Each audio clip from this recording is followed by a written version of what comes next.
Sir, Jai Hind. Sanjeev Srivastava sir, शुक्रिया, जय हिंद, समय देने के लिए। Thank you sir. Jai Hind Rajesh ji, मुझे आपके शो में फिर से इनवाइट करने के लिए धन्यवाद। Thank you sir. 14 दिनों से सर जंग चल रही है और ये जंग कब खत्म होगी कहना अभी मुश्किल है, इजराइल हमास की ये जंग। लेकिन कुछ अलग-अलग पहलू हैं जिन्हें समझना मैं आपसे चाहूँगा आज, और चाहूँगा कि मेरे दर्शकों को भी चीज़ों को समझाएँ। बड़ा अहम पॉइंट जो सर पिछले 10-12 दिन से देखने को मिल रहा है कि एक जो ज़मीन का टुकड़ा है, उसकी जो जंग है उसके लिए, वो एक धार्मिक जंग बनाने की तैयारी की गई है। ईरान की तरफ से पूरी तरह से कोशिश की जा रही है। किस प्रकार से हम देखें, जब एक तरफ जर्मनी है, अमेरिका है, ब्रिटेन है, इजराइल है, यूरोप के और भी देश हैं, तो दूसरी तरफ ईरान खड़ा हो रहा है, लेबनान खड़ा हो रहा है, सीरिया खड़ा हो रहा है, तमाम और देशों का भी साथ मिल रहा है। तो ये कितना चिंताजनक है, और क्या वाकई में ईरान ऐसा कर पाएगा कि एक जमीन की जंग को वो धर्म युद्ध में बदल पाएगा? संजीव जी। देखिए राजेश जी, इजराइल के ऊपर हमास के जैसे आतंकी संगठन का ये जो हमला था, ये बहुत ही गहरी साजिश के तहत किया गया था। और इस हमले का जो सबसे बड़ा लक्ष्य था, अब ये कि जो अरब राष्ट्रों तथा इजराइल के बीच में जो एक डायलॉग चल रहा था, एक शांति प्रक्रिया चल रही थी, संबंधों को सामान्य बनाने की प्रक्रिया चल रही थी, उसको ये तोड़ना चाहते थे। और इस पूरे युद्ध इस तरह के हमले को करके जो ये हमास है और उसको सपोर्ट करने वाले जो स्टेट और नॉन स्टेट एक्टर्स हैं, जिसमें कि जाहिर है कि ईरान शामिल है, हिजबुल्लाह शामिल है, वो ऐसे जो सभी ऐसे जो एक्टर्स हैं, वो पूरे विश्व में जो है एक पोलराइजेशन पैदा करना चाहते थे, ताकि इजराइल को टोटली आइसोलेट किया जा सके। और ये इजराइल के विरुद्ध एक बहुत बड़ी साजिश का हिस्सा था। और जाहिर है कि इस साजिश को और इस पूरी इनकी जो आतंकी जो सोच थी, इसको भी जो है लगातार एक्सपोज करने की आवश्यकता है। इस आधार पर इस हमले के आधार पर जिस तरीके के नैरेटिव को पूरे अंतर्राष्ट्रीय समुदाय में बिल्ड करने की कोशिश कुछ स्टेट और नॉन स्टेट एक्टर्स के द्वारा की गई है, जैसा कि आपने अपने वक्तव्य में कहा कि ईरान के द्वारा ऐसी कोशिश की जा रही है कि इसे एक धर्म युद्ध बना दिया जाए और इसे एक जो अरब और इजराइल के बीच का जो विवाद है, ज्यूज और मुस्लिम्स के बीच का विवाद है, इसमें तब्दील कर दिया जाए। तो जाहिर है कि ये जो सोच है, ये आतंकी सोच है, जिसे कि हम क्लैश ऑफ सिविलाइजेशन की विचारधारा के तौर पे भी जानते हैं कि क्लैश ऑफ सिविलाइजेशंस ये आतंकी कराना चाहते हैं। ऐसे ऐसे कृत्यों को करके और ऐसे विचारों को, ऐसे नैरेटिव को पेश करके कि जिसमें कि सभ्यताएं आपस में टकराना शुरू कर दें, हिंसा हो, वैमनस्य हो, एक दूसरे के प्रति घृणा हो, और जिसके की आधार पर वो अपने आतंक की जो फसल है वो उगाना चाहते हैं। अपने जो टेररिस्ट एजेंडास हैं, वो अपने जो वेस्टेड इंटरेस्ट हैं, जो जाहिर है कि बहुत ही नेगेटिव हैं, उनको वो पूरा करना चाहते हैं। और ये आतंकियों की एक बहुत बड़ी साजिश का हिस्सा थी। और मैं यहाँ पर एक बहुत भी जिक्र करना चाहूंगा कि इजराइल को आइसोलेट करने की प्रक्रिया में इन्होंने अपने गाजा के ही एक हॉस्पिटल पर भी हमला कर दिया। और जाहिर है कि ये जो हमला हुआ इसके बारे में भी जांच करने की आवश्यकता होगी। लेकिन ये जो अभी आतंकी पूरे जो ट्रेंड दिख रहे हैं राजेश जी, वो यही है कि ये जो आतंकी अपने ऊपर भी इस तरीके के अपने लोगों को भी ये हमला करके अपने वेस्टेड इंटरेस्ट को पूरा करने की कोशिश कर सकते हैं। ये इतने ज्यादा जो है नेगेटिव मानसिकता के की सोच है। और जाहिर है अभी आप हमास को आप देखिए तो वो ह्यूमन सील्ड के तौर पर भी अपने लोगों का इस्तेमाल कर रहा है। तो ये जाहिर है कि बहुत बड़ी साजिश थी, लेकिन इसका पर्दाफाश हो रहा है। और ये इसका अंतर्राष्ट्रीय समुदाय के जो जिम्मेदार राष्ट्र हैं, जो बड़े लोकतांत्रिक राष्ट्र हैं, जो जो संबुद्ध जो अंतर्राष्ट्रीय बिरादरी के जो नागरिक हैं, वो इस बात को समझ रहे हैं। और मुझे नहीं लगता कि आतंकियों की जो साजिश है ये सफल हो पाएगी। हमास का तो खात्मा होगा ही, साथ ही साथ इसको जो धर्म युद्ध के रूप में पेश करने की कोशिश की जा रही है, जो क्लैश ऑफ सिविलाइजेशंस को कराने की साजिश की जा रही है, उसको भी विफल करना होगा। और वो विफल होगी, मेरा ऐसा मानना है।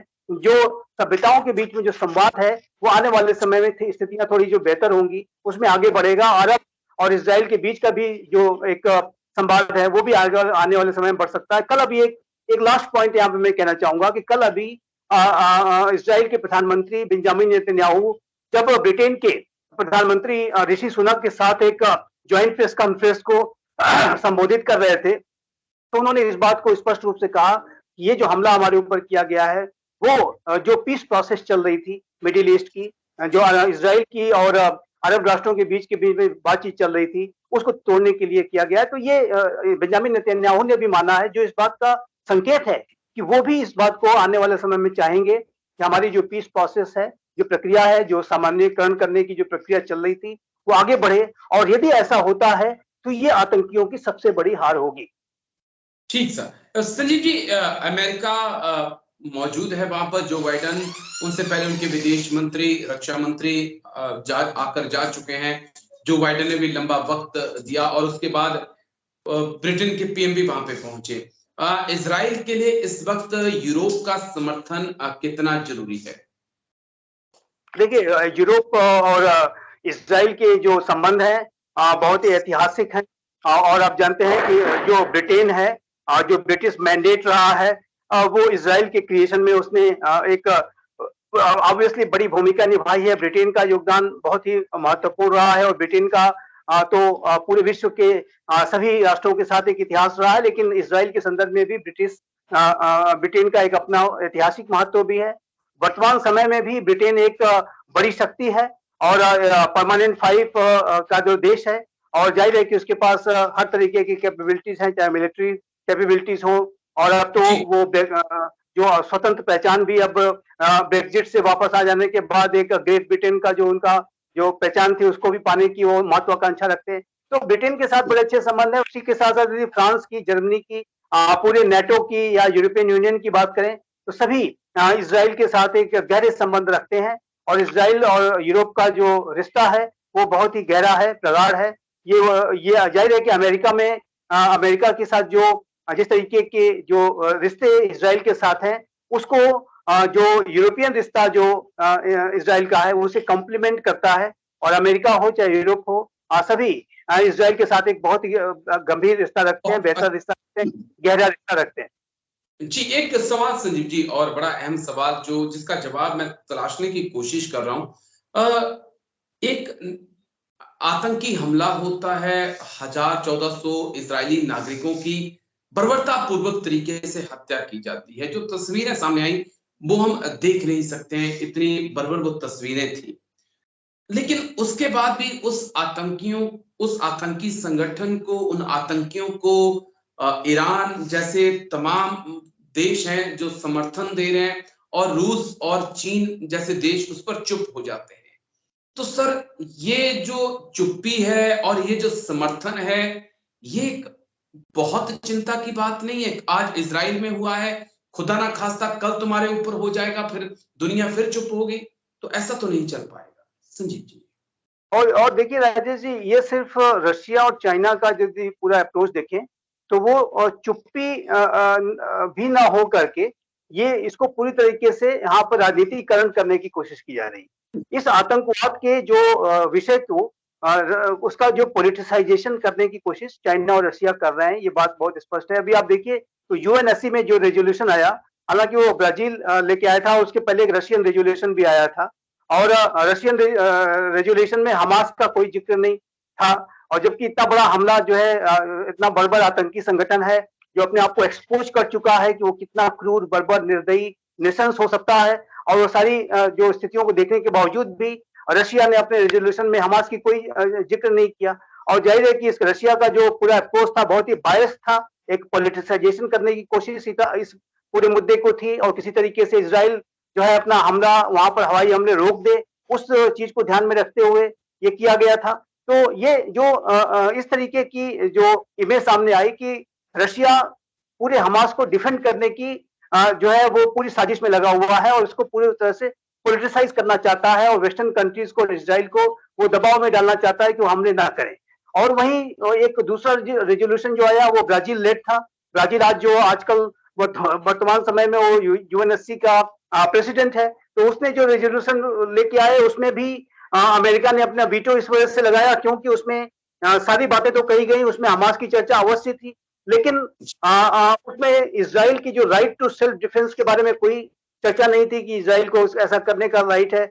और साथ ही साथ अनेक तरीके की ऐसी बातें उसमें कही गई थी कि जिसमें कि एक ह्यूमैनिटेरियन पॉज को करने की बात कही गई थी। तो उसका भी लक्ष्य ये था कि इज़राइल हमले रोक दे और इज़राइल जो है हमास के विरुद्ध कार्रवाई रोक दे। तो ये जो पूरा अप्रोच है रशिया और चाइना का, और फिर बाद में जो दूसरा रेजोल्यूशन था, जब वो अमेरिका के वीटो की पावर की वजह से गिर गया, तो चाइना ने इसके ऊपर अपनी निराशा व्यक्त की। और चाइना का जो बयान आया कि टू स्टेट सोल्यूशन, सभी मानते हैं टू स्टेट सोल्यूशन, भारत भी कहता है, अमेरिका भी इसी बात को कहता है, लेकिन हमास को कंडेम करना, आतंकवाद को कंडेम करना, ये आप क्यों भूल जाते हैं? ये रशिया और चाइना की तरफ से बहुत ज्यादा कमी दिखती है। और ये यूएनएससी में जाहिर है कि अनेक तरीके के जो प्रस्ताव लाए जाते हैं उसमें इस बात की बहुत स्पष्ट कमी दिखती है कि जो आतंकवाद के मुद्दे पर अंतर्राष्ट्रीय समुदाय में जो एकता होनी चाहिए वो एकता नहीं है, और वो आतंकवाद के मुद्दे को पॉलिटिसाइज करने की कोशिश की जाती है। चाइना का तो विशेष रूप से यहाँ पर मैं और भी एक कहना चाहूंगा कि चाहे जो जो जो ग्लोबल टेररिस्ट हैं, डेडेड जो टेररिस्ट हैं, उनके जब डेजिग्नेशन की बात आती है तो चाइना ने वहां हमेशा राजनीतिकरण करने की कोशिश की है, चाहे वो मसूद अजहर रहा हो, चाहे वो अन्य आतंकी रहे हो, सभी को उससे बचाने की कोशिश की है। तो चाइना का जो अप्रोच है नकारात्मक है, और ये विश्व में आतंकवाद के मुद्दे को लेकर के एक सहमति नहीं है, और आतंकवाद के मुद्दे पर एक चूंकि एक परिभाषा भी नहीं है कि आतंकवादी जो आतंकवाद का जो विषय है उसके बारे में एक स्पष्ट रूप से समन्वित जो यूनाइटेड एक जो है समझ हो पूरे अंतर्राष्ट्रीय समुदाय में। तो कमियां बहुत सारी हैं, और यही कारण है कि आतंकी इसका फायदा उठाते हैं। अभी हाल के समय में एक मैं और भी जिक्र करना चाहूंगा कि जिस तरीके से कनाडा का जो अप्रोच है वो आतंकवादियों और अतिवादियों के विषय पे पॉलिटिकली मोटिवेटेड रहा है, वहां पे भी राजनीति दिखी है। तो ये जो अनेक जो राष्ट्र हैं, चाहे वो कनाडा हो, रशिया हो, चाइना हो, ये इस पूरे मुद्दे को, आतंकवाद के मुद्दे को पॉलिटिसाइज करने की कोशिश करते हैं। इसके आधार पर वो अपने वेस्टेड इंटरेस्ट को साधने की कोशिश करते हैं, अपने जियो पोलिटिकल इंटरेस्ट को, वेस्टेड इंटरेस्ट को हासिल करने की कोशिश करते हैं, जो कि सबसे अधिक दुर्भाग्यपूर्ण है। आतंकवाद, जैसे कि आपने बिल्कुल सही कहा कि ये आतंकवादी आईएसआईएस रशिया में भी बड़े हमले कर चुका है। जो वीगर मुस्लिम और जो उनका जो जिनजियांग प्रोविंस है वहां पर बड़े आतंकी हमले हो चुके हैं। तो आतंकवाद की चुनौती से रशिया और चाइना भी वाकिफ है, लेकिन ये अपने वेस्टेड इंटरेस्ट में आकर के और अपने उसको फुलफिल करने के लिए इस पूरे इशू को पॉलिटिसाइज करने की कोशिश करते हैं। इसके आधार पर वो अमेरिका के साथ अपने जो स्कोर को सेटल करने की कोशिश करते हैं। तो ये मुझे लगता है कि बहुत दुर्भाग्यपूर्ण है, और जिसकी की वजह से ही आतंकी इस तरह का फायदा उठा ले जाते हैं, उनको प्रश्रय भी मिलता है। जैसे कि आप देखिए तो हमास को ट्रेनिंग देने का, सपोर्ट देने का, हथियार देने का सारा काम इजराइल ने ईरान के द्वारा किया गया। पाकिस्तान के द्वारा तो आतंकवाद को अपने इंस्ट्रूमेंट ऑफ स्टेट पॉलिसी के तौर पे और आतंकियों को स्ट्रेटेजिक असर के रूप में शुरू से ही इस्तेमाल किया जाता रहा है। तो आतंकियों को जो स्टेट सपोर्ट मिलता है, स्टेट स्पॉन्सरशिप मिलती है, उसकी वजह से आतंकी फलते फूलते हैं।